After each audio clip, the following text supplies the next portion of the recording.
Greetings, brothers and sisters. This may be the best headline of the year. One of my viewers alerted me to this story. Due to extremely rare situation, woman suffers brain fluid leak from COVID-19 swab.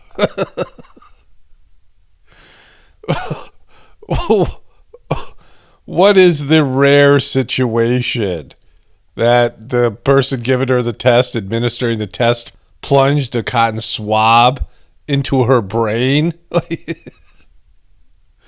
Or that the cotton swab somehow turned into titanium and sharpened itself, so it went through her sinus and into the woman's brain? Nasal swab test punctured a woman's brain lining, causing fluid to leak from her nose and putting her at risk for a life-threatening infection, doctors reported in a medical journal Thursday. This is an actual medical journal, so this isn't some hoax. Cerebrospinal fluid leaked after nasal swab testing for coronavirus disease in 2019. And here's Yahoo. Yahoo reports on woman's brain leaks during coronavirus test. What? No. You left out the swab part. That a swab, a cotton swab, plunged into her brain and caused brain fluid to leak out. COVID-19 nasal swab test causes brain fluid leak in U.S.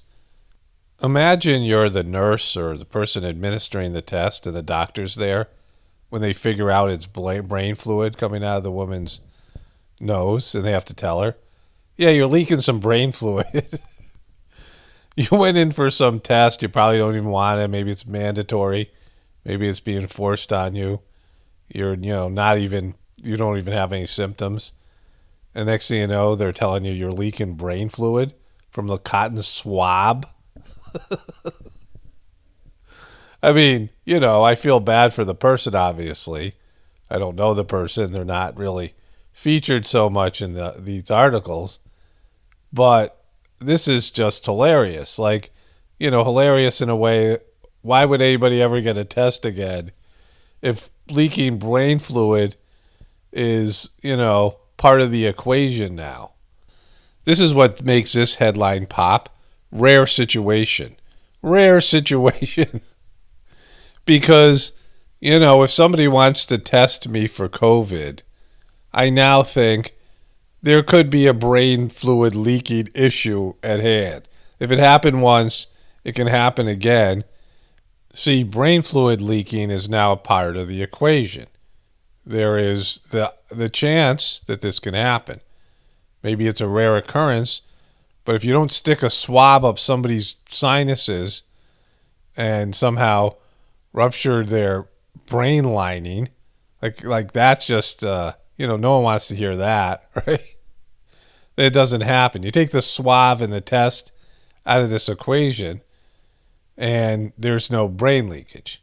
So the test itself is why it's leaking, and that's now a possibility. Maybe a rare possibility, but they're saying that we're supposed to be petrified because 1 out of 99 people who get COVID die from it. I mean, they're hitting the panic button at every turn.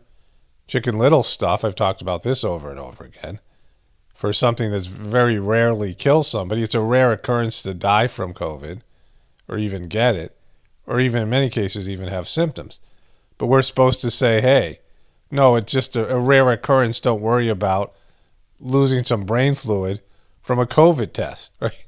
That's now on the table, MNFers.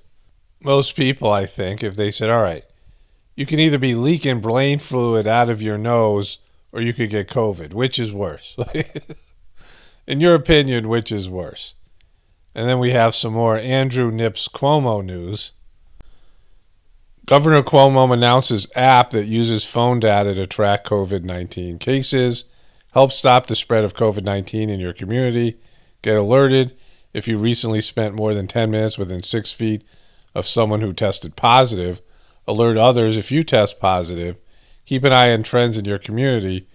We don't collect info that can identify you the app never tracks your location. Well, then how does it work? Like, if they don't know who you are and where you are, how does it work? Like, yeah, I don't want this app because what it looks like is if you come in close proximity of somebody, I mean, just like with the other tracking that's going on, they can identify you and quarantine you, and it's just kind of a nightmare. I mean, it says right here that it uses phone data to track COVID-19 cases. It uses phone data, it knows whose phone it is, and knows where you are, because those things are all tracked. New York launches coronavirus contact tracing app as cases rise in hotspots. New York on Thursday launched a new tracking app that alerts users that they've come into close contact with someone who tests positive for corona. The app is called Covert Alert New York. It's free. It's free. You don't have to pay for this thing. And available through Apple's App Store and Google Play. Contact tracing is one of the only proven strategies in containing the coronavirus, but it's never been conducted on the scale demanded by the pandemic. Look at this ghoul right here. Look at this frickin' ghoul.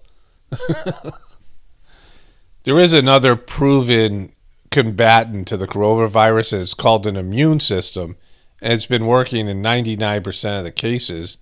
And also, it works for other things as well, not just COVID.